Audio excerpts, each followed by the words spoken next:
No coração de uma terra marcada pela rotina agrícola, cercada por colinas e campos de gado, um boiadeiro e lavrador de sicômoros chamado Amós escuta algo que rompe o silêncio do dia comum. Não era o mugido de bois, nem o som de pássaros sobre as figueiras. Era algo mais profundo, um rugido. O Senhor rugirá de Sião, e de Jerusalém fará ouvir a sua voz. Os pastos dos pastores prantearão, e o cume do Carmelo secará. Sim, Deus está rugindo como um leão. E esse rugido não é para assustar, é para julgar. Não só Israel, mas todas as nações ao redor. Um a um, o Senhor começa a anunciar sentenças contra os vizinhos de seu povo. A lista começa. E não é por acaso. Cada nome citado carrega uma história de violência, de injustiça, de traição. Damasco, a crueldade impiedosa. Primeiro, o julgamento cai sobre Damasco, a capital da Síria, por 3 transgressões. Ou melhor, por 4. Um estilo poético que revela que a medida já passou dos limites. Eles não apenas guerrearam, mas trituraram Gileade com trilhos de ferro, como se esmagassem vidas humanas sob rodas de guerra. Deus diz: fogo mandarei à casa de Hazael, quebrarei os ferrolhos de Damasco. Nada escapará, nem a fortaleza de Ben-Hadad, nem os portões das cidades. O domínio sírio será varrido como palha ao vento. Gaza, o tráfico de pessoas. Depois, volta-se para Gaza dos filisteus, também por 3 e por 4 transgressões. O crime: levaram cativos inteiras comunidades e os venderam como escravos a Edom. Um tráfico cruel de vidas humanas. A sentença é fogo sobre os muros de Gaza, a destruição de suas fortalezas, a extinção dos governantes filisteus. As vozes dos opressores seriam silenciadas. Tiro, cúmplice do mal, Tiro, a cidade comercial por excelência, aparece em seguida. Rica, poderosa, mas cúmplice no tráfico de escravos. Embora tivesse aliança com Israel, ignorou o pacto de irmãos e entregou cativos a Edom, como se fossem mercadorias. O veredito é o mesmo: fogo sobre seus muros, porque conivência com a injustiça também é pecado digno de juízo. Edom, o rancor que virou espada. A seguir vem Edom, descendente de Esaú, um povo irmão de Israel, mas que se deixou consumir por ódio eterno. Edom perseguiu seus irmãos com a espada e guardou a ira para sempre, como quem rega o rancor como se fosse flor. Deus diz: fogo mandarei sobre Temã. Os montes orgulhosos de Edom sentiriam a chama da justiça. Amon, a crueldade sem alma. Agora, o Senhor aponta para Amon, que praticou uma crueldade inimaginável. Rasgaram o ventre das mulheres grávidas de Gileade, só para ampliar fronteiras. Não foi apenas guerra, foi barbárie. Deus anuncia tempestade, guerra e fogo. Rabá, a capital, ouviria o estrondo no dia da batalha. Os gritos não seriam de vitória, mas de juízo. Moabe, profanação do sagrado. Por fim, Moabe, que queimou até os ossos do rei de Edom, transformando restos humanos em cal, como se a dignidade dos mortos nada valesse. O fogo de Deus virá também sobre Moabe. As fortalezas de Queriote cairão. Os juízes moabitas morrerão com seus príncipes, sem glória, sem honra, o prenúncio de algo maior. E então, o ouvinte de Amós pensa: sim, Senhor, faz justiça aos nossos inimigos. Mas o rugido ainda ecoa, porque está vindo de Sião. É ali que está o centro do juízo. E quem está no centro disso tudo? Israel, Judá, o povo da aliança. O julgamento se aproxima da casa de Israel. A fúria contra Moabe, o desrespeito aos mortos. O sol ainda estava baixo quando Amós se ergueu entre os anciãos. Com o olhar firme, ele apontou para o leste, rumo ao território de Moabe. E ali sua voz ecoou: assim diz o Senhor: por 3 transgressões de Moabe, e até por 4, não retirarei o castigo. Moabe havia profanado o sagrado. Não foi apenas uma guerra, não foi apenas vingança. Eles queimaram até os ossos do rei de Edom. transformando-os em cal. Um gesto que ia além do desrespeito. Era uma afronta contra a dignidade da morte, uma violência que clamava ao céu. Amós profetizou fogo sobre Moabe, que devoraria os palácios de Queriote. Seus líderes e seus exércitos cairiam no tumulto do juízo. Era o fim da arrogância moabita. E quem escutava essas palavras até então podia até aplaudir, porque Moabe era inimigo comum. Mas então o silêncio caiu e Amós se virou. O veredito contra Judá, religião sem justiça. Agora era Judá, o reino irmão, o povo de Davi. Assim diz o Senhor: por 3 transgressões de Judá, e até por 4, não retirarei o castigo. A ofensa de Judá não era militar, era espiritual. Eles rejeitaram a lei do Senhor, desprezaram seus mandamentos, foram atrás de mentiras, enganados pelos mesmos deuses que seus antepassados seguiram nos tempos de apostasia. Por isso, o fogo de Deus não pouparia Judá. Arderia contra Jerusalém, contra seus palácios e sua falsa confiança religiosa. O que deveria ser um baluarte de fé se tornara infidelidade institucionalizada. Mais uma vez, quem ouvia Amós, especialmente os israelitas do norte, talvez balançasse a cabeça, aprovando. Afinal, Judá era o sul distante. O problema era deles. Mas então, a espada vira para Israel. O juízo que ninguém esperava. Amós se calou por um instante. O povo começou a murmurar, desconfiando do silêncio. E então, como uma tempestade represada, o profeta soltou o trovão. Assim diz o Senhor: por 3 transgressões de Israel, e até por 4, agora era com eles, com o reino do norte, com Samaria, com Betel, com seus reis e sacerdotes, e as acusações eram precisas como flechas de fogo. Vendiam o justo por prata e o pobre por um par de sandálias. Pisavam a cabeça dos necessitados no pó da terra. Negavam justiça aos oprimidos. Pai e filho se deitavam com a mesma mulher. Um sacrilégio depravado. Faziam festas com roupas tomadas como penhor, em cima de altares pagãos. Bebiam vinho obtido com multas injustas, no templo de seus deuses. Amós denunciava um sistema corrompido da cabeça aos pés. Políticos, juízes, comerciantes, religiosos. Nada escapava da podridão. Um Deus que libertou, agora julga Amós, relembra a história sagrada. O Deus que tirou Israel do Egito, que os guiou por 40 anos no deserto, que deu a eles a terra dos amorreus. Esse mesmo Deus agora está contra eles. Ele levantou profetas e nazireus entre eles, homens separados, consagrados, mas o povo os corrompeu. Mandaram os profetas se calarem, deram vinho aos nazireus. O sagrado havia sido prostituído. A sentença final: ninguém escapará.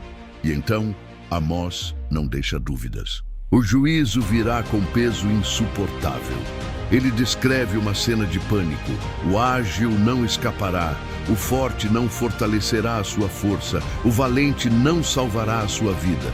Nem o arqueiro, nem o cavaleiro, nem o mais corajoso dos guerreiros resistirão no dia do juízo.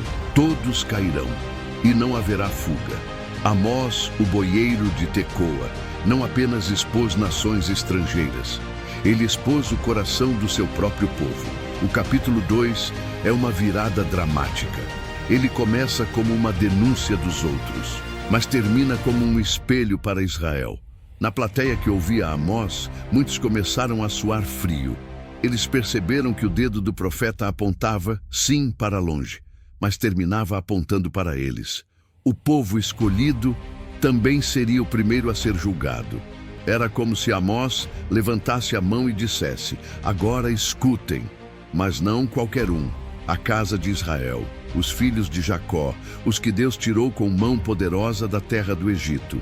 De todas as famílias da terra, somente a vós vos escolhi. Portanto, eu vos punirei por todas as vossas iniquidades.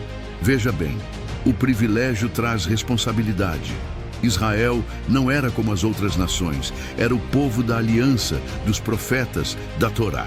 Por isso, o juízo seria ainda mais severo. Amós não pregava um Deus condescendente, pregava um Deus justo, uma lógica de profeta. Se o leão rugiu, é porque caçou Amós, então conduz o povo com uma série de perguntas, como um mestre que ensina pela razão. Dois andam juntos sem estarem de acordo? O leão ruge na floresta se não encontrou presa? Cai um passarinho no laço sem que haja armadilha? Se toca a trombeta na cidade, o povo não se assusta? Essas perguntas constroem uma verdade. Nada acontece sem causa. E se o profeta está falando, é porque Deus já falou com ele. Certamente o Senhor Deus não fará coisa alguma sem revelar o seu segredo aos seus servos, os profetas. Amós não falava por conta própria. Ele era a trombeta. E se Deus rugiu como um leão, o ataque já estava a caminho. O anúncio do julgamento, a destruição vinda de fora. Amós convoca os filisteus de Asdod e os egípcios, nações pagãs, para virem testemunhar a corrupção de Samaria, capital do Reino do Norte. Ajuntai-vos sobre os montes de Samaria e vede as muitas opressões no meio dela. A cidade que deveria ser exemplo era, na verdade, uma vitrine de injustiça. Os palácios estavam cheios de violência e de roubo. Não conheciam mais o que era fazer o bem. Eram treinados em acumular, extorquir e oprimir. Deus então declara: um inimigo cercará o território, derrubará sua fortaleza e saqueará os palácios. Só um resto escapará, como um pedaço de ovelha na boca do leão Amós, com uma imagem vívida, diz que o que restará de Israel será como: o pastor tira da boca do leão 2 pernas ou um pedaço de orelha. Ou seja, quase nada. Um fragmento, um vestígio. Essa era a sorte dos que habitavam nas luxuosas casas de Samaria e Damasco. Lugares onde a elite se escondia em conforto, mas será tudo invadido. As casas cairão juntas, o luxo não protege da justiça. O capítulo termina com Deus dizendo: castigarei os altares de Betel. Os chifres do altar serão cortados e cairão por terra. Betel, centro de adoração corrompida, símbolo da religião falsa de Israel, será destruída. Casas de inverno e de verão, propriedades luxuosas da elite, cairão. Casas de marfim, símbolo de ostentação, desmoronarão junto com suas fundações. A mensagem é clara: nem o altar, nem o luxo, nem a tradição, nada vai proteger do juízo divino. Amós, o profeta do campo, com cheiro de pasto e poeira nos pés, se revela agora como a boca do Deus Altíssimo, que não tolera mais corrupção, hipocrisia religiosa, injustiça e abuso. Ele não fala apenas ao passado, ele fala a qualquer nação que, mesmo se dizendo escolhida, esquece de praticar o bem. O povo de Israel ouviu o rugido. Mas será que entendeu que ele vinha de Deus? A fúria de um Deus que já tentou de tudo. Imagine-se caminhando pelas ruas luxuosas de Samaria, onde o aroma de banquetes caros se mistura ao som de risadas fúteis e cálices de vinho tilintando. Lá estão as vacas de Bazã, não animais comuns, mas mulheres ricas, mimadas, que vivem na opulência sobre os montes de Samaria. Elas exigem dos maridos: tragam mais bebida. Mas por trás dessa aparência de elegância e poder, há uma realidade amarga. Essas mulheres são cúmplices da opressão. Pressionam os maridos para explorar ainda mais os pobres, tudo por conforto e prazer. Amós não poupa palavras. Seu tom é duro, cortante como espada. Ele fala em nome de Deus e anuncia um futuro terrível. O Senhor jurou pela sua santidade. Ou seja, Deus colocou em jogo o que há de mais puro em si mesmo. Dias virão em que vocês serão levadas com ganchos, cada uma como um peixe fisgado, arrastadas para o exílio pelas muralhas de sua cidade. Uma imagem brutal, vergonhosa, humilhante, mas que traduz a seriedade com que Deus trata o pecado travestido de conforto. Religião hipócrita, uma adoração que Deus rejeita. Depois, Amós muda de direção. Ele encara o povo como quem denuncia uma encenação. Com ironia dolorosa diz: vão a Betel, vão a Gilgal, ofereçam seus sacrifícios, façam seus votos, anunciem suas ofertas voluntárias. Mas não como quem incentiva, e sim como quem revela o absurdo da religiosidade vazia. Eles adoravam no templo, mas viviam como se Deus não visse. Ofereciam sacrifícios diários, mas exploravam o próximo com a mesma frequência. Tudo era aparência. Era como se dissessem: veja como somos devotos. Enquanto Deus gritava do céu: hipócritas! 5 advertências ignoradas. Deus já tentou de tudo. Aqui, o tom de Amós se transforma quase num lamento. Ele começa a listar o que Deus já fez para tentar chamar o povo ao arrependimento. E o refrão triste ecoa após cada ação divina. Contudo, não voltastes para mim, ó Israel. Fome. Deixei vocês com dentes limpos, ou seja, sem o que mastigar. Seca. Ele reteve a chuva em partes específicas, como quem desenha um alerta no solo. Pragas nas lavouras. Gafanhotos devoraram tudo. Pragas como as do Egito, epidemias e morte repentina. Até mesmo o fedor dos corpos apodrecidos subiu pelas narinas. Derrota militar. Como Sodoma e Gomorra, eles foram como um tição salvo no último instante do fogo. Cada uma dessas tragédias foi um toque de despertador. Mas Israel insistia em dormir no conforto da sua arrogância. Deus não estava sendo cruel. Estava sendo um pai desesperado, tentando acordar o filho antes do abismo. O último aviso: prepare-se para encontrar o seu Deus. E então, Amós encerra com uma frase que arrepia até os ossos. Portanto, assim te farei, ó Israel. E porque eu te farei isso, prepara-te, ó Israel, para te encontrares com o teu Deus. Não é um convite amigável, é uma convocação ao juízo. Não é um encontro de paz, mas de prestação de contas. Para reforçar a seriedade desse encontro, Amós descreve o Deus que virá.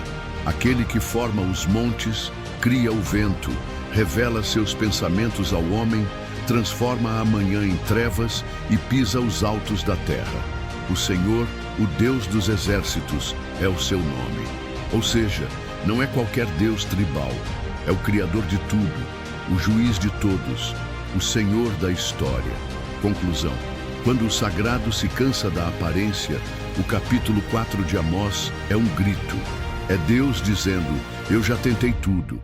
Agora não resta mais desculpa. É um espelho para nosso tempo também. Religião sem arrependimento, culto sem compaixão, fé sem justiça, tudo isso cansa o coração de Deus. Israel confiava em seus rituais, mas esqueceu-se do arrependimento. E Amós, com sua voz de profeta do campo, como um eco das entranhas de Deus, expõe a tragédia de um povo que brincou com o sagrado. Ouçam, o som que ecoa pelos montes de Samaria não é de festa, nem de celebração. É um cântico fúnebre, um lamento rasgado que corta os céus e estremece os portões de Israel. O profeta Amós, o boieiro de Tecoa, ergue a voz como quem declama a eulogia de uma nação que ainda respira, mas já caminha como morta. Caiu a Virgem de Israel e jamais tornará a levantar-se. Clama ele com os olhos fixos na decadência que se recusa a enxergar a própria ruína. Israel estava ali, altiva, com seus altares lotados, suas músicas animadas, seus rituais abarrotados de incenso, mas vazia de justiça, surda para o clamor dos pobres, cega para o juízo de Deus. Amós começa então a apelar, não como quem apenas anuncia um decreto, mas como um homem que implora com o coração ardendo: buscai ao Senhor e vivei. Não busquem a Betel, nem a Gilgal, nem passem por Berseba. Aquelas cidades, antes sagradas, tornaram-se símbolos de idolatria religiosa e orgulho nacional. Gilgal seria levada ao cativeiro. Betel se tornaria em nada. A fé havia sido prostituída, transformada em espetáculo vazio. A injustiça no centro do culto. Os dias de festa, rejeitados. As ofertas e holocaustos, desprezados. as músicas dos templos cessadas. Antes corra o juízo como as águas e a justiça como o ribeiro perene. Com essas palavras, Amós desmonta a religiosidade de fachada. O Senhor não está interessado em palmas ensaiadas, nem em ofertas generosas feitas por mãos que oprimem. Ele quer justiça viva, pulsante como um rio, não estagnada como uma represa sagrada. E o povo, mesmo ouvindo tudo isso, continuava dizendo: o dia do Senhor está perto. Mas Amós os alerta: esse dia não será de luz, mas de trevas. Será como quem foge de um leão e dá de cara com um urso. Ou entra em casa e, encostando a mão na parede, é picado por uma serpente. Um dia de julgamento, não de salvação, porque Deus não se deixa enganar por aparência de fé. Uma fé sem justiça é abominação. O profeta olha nos olhos de seu povo e diz: vocês levantaram santuários a Moloque e carregaram ídolos de estrelas. O Deus de vocês não é o Deus de Israel. Por isso, o juízo se aproxima. Assim como Deus fez com outras nações, Israel também será levado para o exílio, além de Damasco. É a sentença. É o eco de uma verdade que não pode mais ser ignorada. Mas mesmo no meio da dor do julgamento, Amós deixa um fio de esperança pendurado como uma corda no abismo. Buscai o bem e não o mal. Talvez o Senhor, o Deus dos exércitos, se compadeça do remanescente de José. Essa palavra, remanescente, começa a brilhar no meio da escuridão. Um restinho de fé, um grupo que ainda pode ser poupado, uma semente viva mesmo em solo seco. Mas será que Israel ouviria? Ou continuaria deitando-se em camas de marfim, banqueteando-se nos palácios, enquanto a injustiça gritava nas ruas? Amós ainda tem mais a dizer. No próximo capítulo, o tom muda. Não é mais apenas um lamento ou um alerta. É uma acusação direta contra a arrogância e a falsa segurança dos poderosos. O capítulo seguinte vai nos levar ao coração do conforto egoísta e da falsa confiança. E lá, Amós vai tocar na ferida dos que dizem: nada nos acontecerá, mas será mesmo. Ai dos que andam tranquilos em Sião e dos que confiam no monte de Samaria. Assim começa o lamento do camponês profeta, Amós de Tecoa, cuja voz ecoou entre os salões dourados da nobreza e os becos poeirentos dos trabalhadores esquecidos. Naqueles dias em que o reino do norte desfrutava de aparente prosperidade sob o reinado de Jeroboão II, as muralhas de Samaria reluziam sob o sol escaldante como se fossem feitas de marfim e cobre polido. O vinho fluía em taças de alabastro e os nobres repousavam em leitos de marfim com almofadas de linho fino da Fenícia e fragrâncias importadas de Damasco. Nas casas mais altas do Monte Sião, a música das harpas preenchia os salões e os banquetes se estendiam até que a noite se tornasse madrugada. As elites, entorpecidas pela falsa segurança de sua posição e pela lembrança das vitórias militares passadas, acreditavam estar acima de qualquer juízo.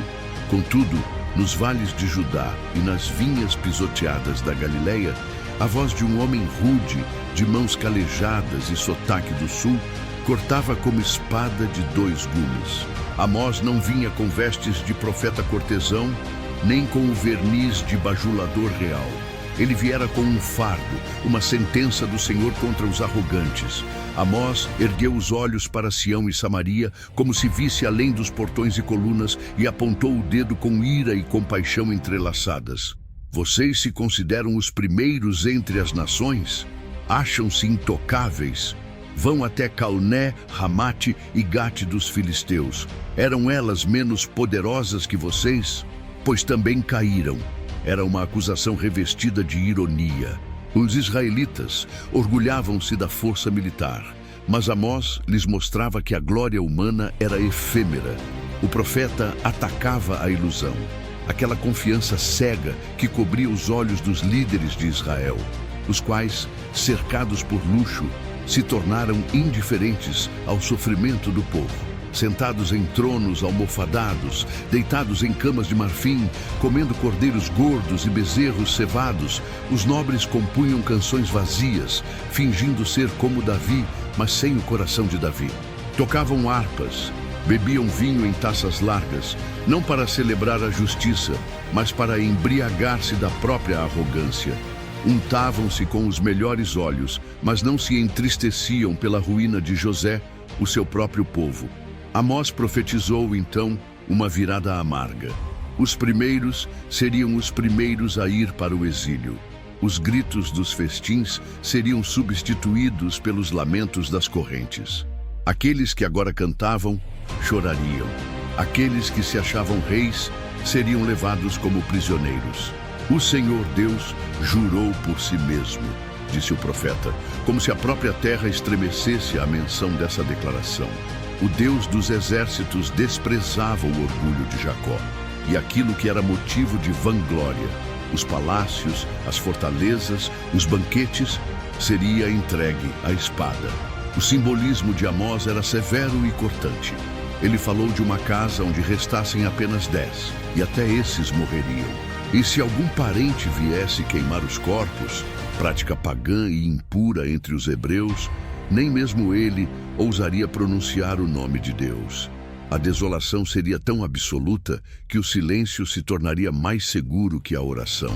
O julgamento era inexorável. Amós comparou o absurdo de transformar a justiça em veneno ao ato de correr com cavalos sobre rochas, uma imagem viva, desprovida de lógica, como era o comportamento do povo. Eles se vangloriavam de Lodebar, nada, e Carnaim, chifres de força, como se tivessem conquistado algo real, quando, na verdade, tudo era vaidade e vento. O capítulo encerra-se com uma visão sombria. Um Deus que levantaria uma nação contra Israel, uma força impiedosa que os esmagaria desde Lebo-Amate, ao norte, até o ribeiro de Arabá, ao sul. Uma sentença que percorre toda a terra prometida, do alto ao extremo. E assim, o profeta se calou por um momento, mas sua voz não se apagou. Pois logo os olhos do Senhor se voltariam ainda mais profundamente para os pecados ocultos e as práticas religiosas corrompidas. Se em Samaria a soberba seria destruída, nos capítulos seguintes veremos como até os cultos mais sagrados seriam confrontados pela verdade nua e crua. O Deus de Israel não estava em busca de sacrifícios, ele buscava justiça.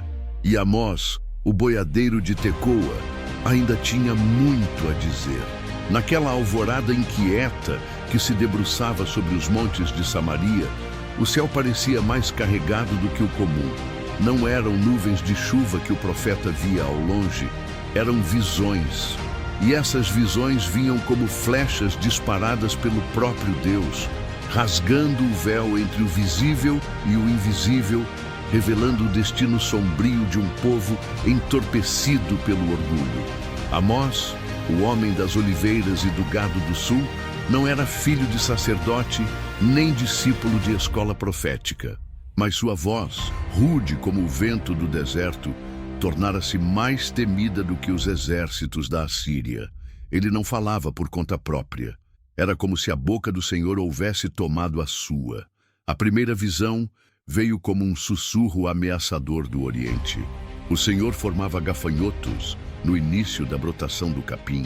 Num tempo estratégico, quando o segundo corte do rei já havia sido recolhido, tributo agrícola que sustentava a elite e os militares, Deus preparava uma praga que consumiria o que restava ao povo. Amós viu os campos esverdeados, sendo devorados por ondas de insetos. Cada haste de trigo, cada folha de cevada era comida viva por uma força impiedosa. E então, numa cena que poucos ousariam descrever, o profeta suplicou: Senhor Deus, perdoa, rogo-te, como subsistirá Jacó? Ele é tão pequeno. A súplica não era feita por méritos, mas pela fragilidade de Israel. E eis o assombroso: o Senhor se arrependeu, não no sentido humano, mas como um rei que, diante de um servo fiel, decide suspender momentaneamente o castigo.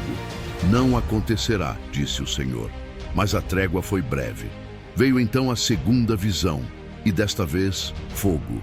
Não um fogo qualquer, mas um que consumia as profundezas, secava o abismo subterrâneo e devorava as terras férteis. Era como se o próprio ventre da terra sangrasse. Amós, tomado de pavor e compaixão, clamou novamente: cessa agora, Senhor Deus, rogo-te. Como subsistirá Jacó? Ele é tão pequeno. Mais uma vez o Senhor recuou.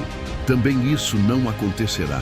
2 vezes Deus demonstrou sua soberania em dialogar com o homem. Mas então veio a terceira visão, e nela não houve apelo bem-sucedido. Amós viu o Senhor em pé sobre um muro feito a prumo, linha reta e justa, e em sua mão estava um prumo de pedreiro. Que vês, Amós? Um prumo, respondeu o profeta. Então o Senhor disse: eis que porei o prumo no meio do meu povo Israel, nunca mais passarei por ele. O tempo da intercessão havia passado. O prumo, símbolo da justiça reta e inegociável, marcava o momento em que Deus deixaria de adiar o juízo. Os santuários idólatras seriam devastados. Os altares de Israel, inclusive o altar de Betel, coração do culto sincretista do Reino do Norte, seriam derrubados. E até a casa real de Jeroboão seria ferida pelo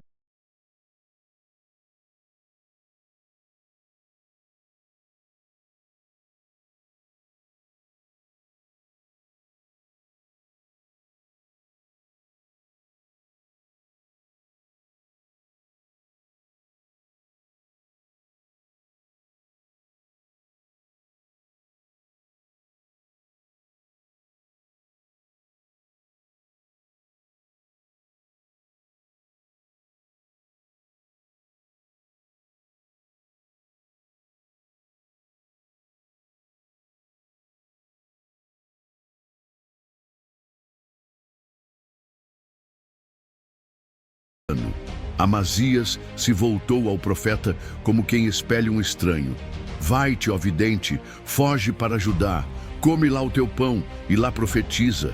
Mas em Betel não profetizes mais, pois este é o santuário do rei. A ironia estava lançada. O santuário já não era do Senhor, mas do rei.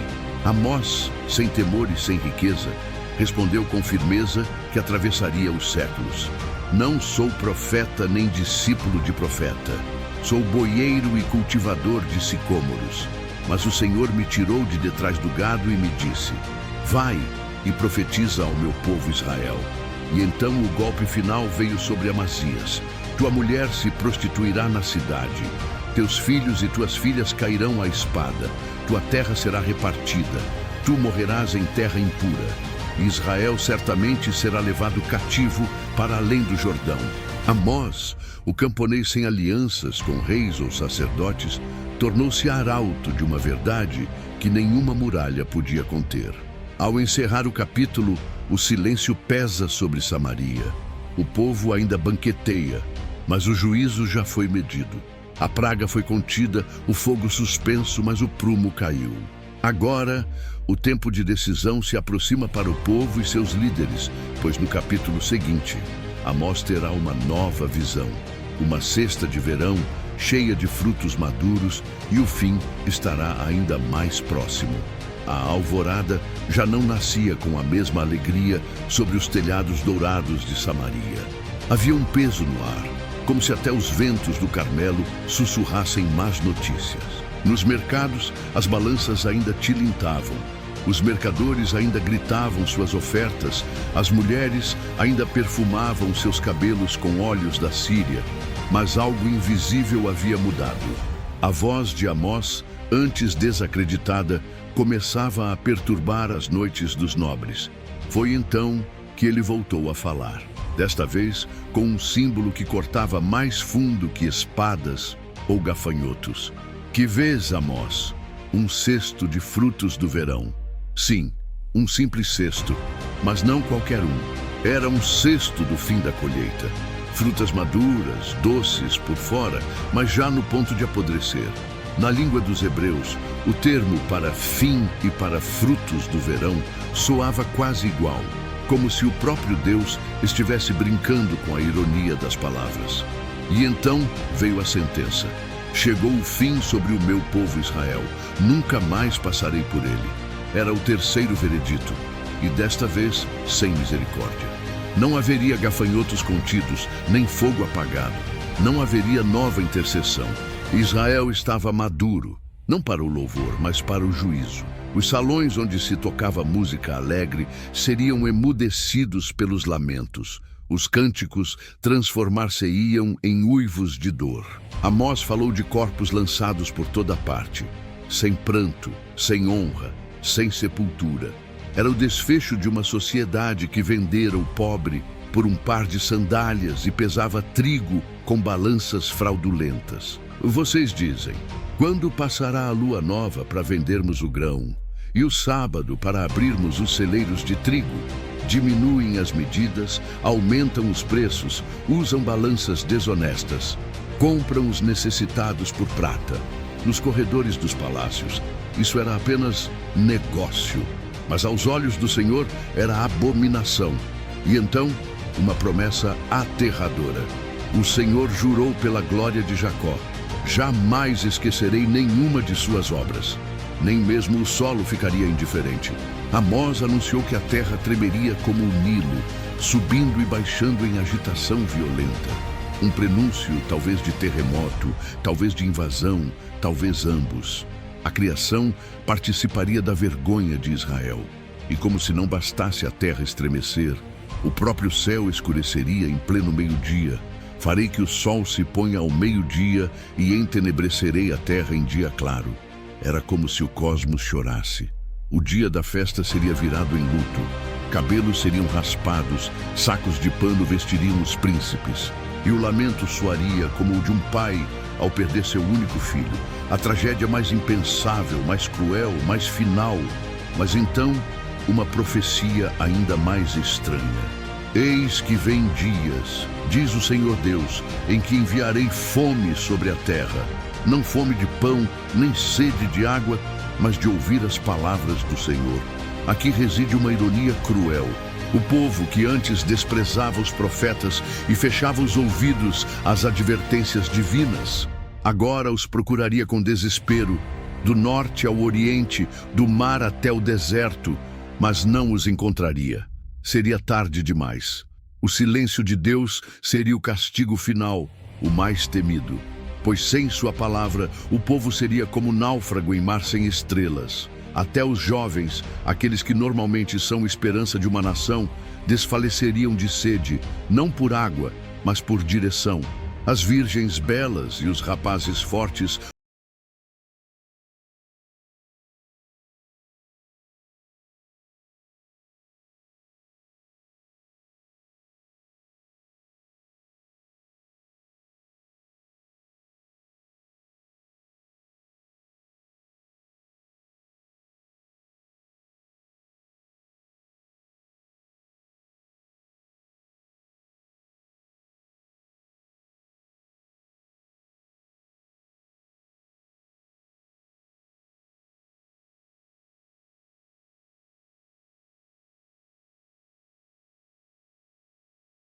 irá com mão estendida.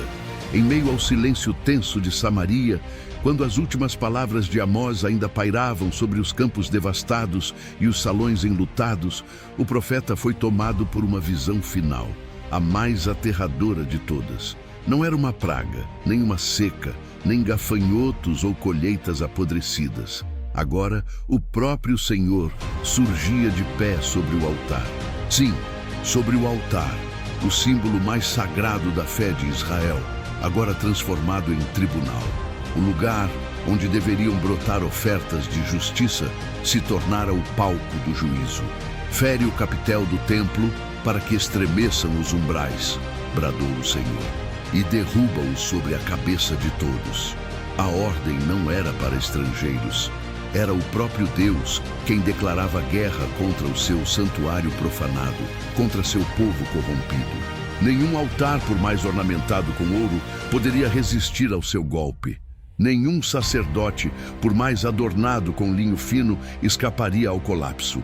A visão era de uma destruição total. Os que restarem, os matarei à espada. Não haveria refúgio, nem santuário, nem esconderijo. Então, Amós listou o impossível para mostrar que nem o impossível escaparia. Ainda que escavassem até o Sheol, o mundo dos mortos, lá a mão do Senhor os alcançaria. Ainda que subissem aos céus, ele os derrubaria. Mesmo que se escondessem no cume do Carmelo, ou no fundo do mar, ou fossem levados cativos por seus inimigos, o juízo os encontraria. Era como se o próprio Deus se tornasse o caçador e Israel a presa. O Senhor, que outrora foi pastor de seu rebanho, agora era o executor da sentença. O Senhor Deus dos exércitos, é Ele quem toca a terra e ela se derrete. A terra, que outrora jorrava leite e mel, agora se dissolvia sob os pés dos arrogantes. Os palácios de Samaria, com seus pilares de marfim e tapeçarias de Tiro, não podiam suportar o peso da ira divina. Nem o orgulho dos filhos de Jeroboão podia manter de pé uma casa construída sobre idolatria. Então veio o golpe final de ironia. Por acaso não sois vós para mim como os filhos dos etíopes, ó filhos de Israel? O povo que se achava exclusivo agora era comparado a nações distantes e desprezadas. O Deus que libertou Israel do Egito também trouxera os filisteus de Caftor e os sírios de Quir. Ou seja, ele governa todos os povos e nenhum está acima de sua justiça. Contudo, e aqui, no final, surge um feixe de luz. O Senhor declara que não destruirá totalmente a casa de Jacó. Crivarei a casa de Israel entre todas as nações, como se criva o grão numa peneira, e nenhum grão cairá por terra. Os pecadores, os que diziam com escárnio, o mal não nos alcançará, seriam cortados. Mas um remanescente permaneceria. Deus mesmo preservaria o que era puro, como o lavrador que separa o trigo da palha. E é aqui que a voz do profeta muda de tom. O trovão dá lugar à promessa. Eis que vem dias, Amós vislumbra o futuro. Naquele dia, levantarei o tabernáculo caído de Davi. A tenda de Davi, símbolo de um reino unido, justo e fiel, seria restaurada. Brechas seriam reparadas, ruínas reconstruídas. Israel voltaria a possuir Edom e todos os povos chamados pelo nome do Senhor. Seria um tempo de bênção tão grande que o lavrador ultrapassaria o ceifeiro e o pisador de uvas se encontraria com quem semeia. As montanhas, outrora abaladas, destilariam vinho novo e os exilados retornariam à terra prometida. Plantariam vinhas e beberiam do seu fruto. Nunca mais seriam arrancados da terra que Deus lhes dera. E assim termina a crônica de Amós, o boieiro de Judá que profetizou aos poderosos de Israel. Sua mensagem não foi bem recebida nos palácios. Ele não teve discípulos, nem escola, mas deixou palavras que ressoariam através dos séculos. Palavras que confrontaram o orgulho dos reis, denunciaram o luxo sem justiça e anunciaram que, mesmo no juízo, a fidelidade do Senhor permanece. O som dos arpejos ainda se dissipava nos corredores vazios de Betel, mas aquele que tem olhos para ver, sabia. A história de Israel não acabaria em ruínas, porque depois da queda viria a restauração. E assim termina o livro do profeta Amós. Se você chegou até aqui, saiba, você não é apenas alguém que lê a Bíblia. Você é daqueles raros que enfrentam os trovões da justiça divina, ouvem o eco dos juízos entre as colinas de Samaria e ainda assim permanecem com o coração sensível à voz do Senhor. Foram 9 capítulos que nos conduziram das pastagens de Judá aos altares corrompidos de Israel, das visões inquietantes à promessa de restauração. Cada verso nos lembrou que Deus não se cala diante da injustiça, que a religião sem retidão é um insulto ao céu e que o grito do pobre sobe como incenso até o trono do Altíssimo. Amós nos ensinou que a verdadeira fé não se mede por rituais, mas por retidão, que o culto sem compaixão é ruído vazio e que o Senhor não se deixa enganar por aparências.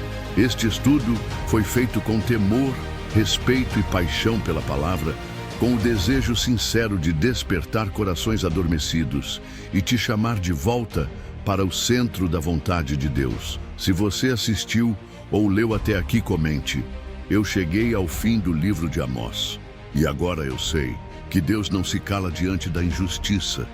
Essa frase não é apenas um comentário, é a marca de quem compreendeu a essência desta profecia, que não há nação tão próspera, nem palácio tão alto, nem altar tão decorado que esteja acima do juízo de Deus, mas também que o mesmo Deus que derruba com justiça é o Deus que reconstrói com fidelidade.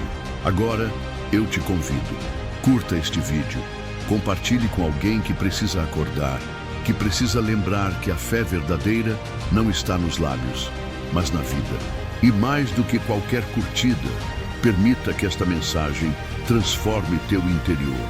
Amós não profetizou para entreter ou impressionar, mas para rasgar os céus sobre uma nação adormecida, para mostrar que o prumo de Deus ainda está entre nós, que a balança ainda pesa, que o clamor dos oprimidos ainda é ouvido e que o Senhor dos exércitos ainda observa cada gesto de arrogância ou de arrependimento. Ele é o Deus que mede, que separa, que sacode a terra, mas também é o Deus que levanta o tabernáculo caído, que planta os exilados de volta à sua terra e que promete: nunca mais serão arrancados. Por isso, eu te faço um convite sincero. Se arrependa, não por culpa, por convicção, não por medo, por reverência. Aceite o chamado do Deus que ainda fala aos que ouvem. Aceite viver com justiça, amar a misericórdia e andar humildemente com teu Deus. Essa história não foi contada para causar alarde, mas para provocar transformação. Agora me diga, qual palavra de Amós te confrontou? Qual visão te abalou? Qual promessa reacendeu tua esperança? Comenta aqui embaixo. Este foi o livro de Amós, do primeiro ao último oráculo. E eu oro para que ele tenha te despertado. Como me despertou, Deus te abençoe. E até o próximo estudo, se ele permitir.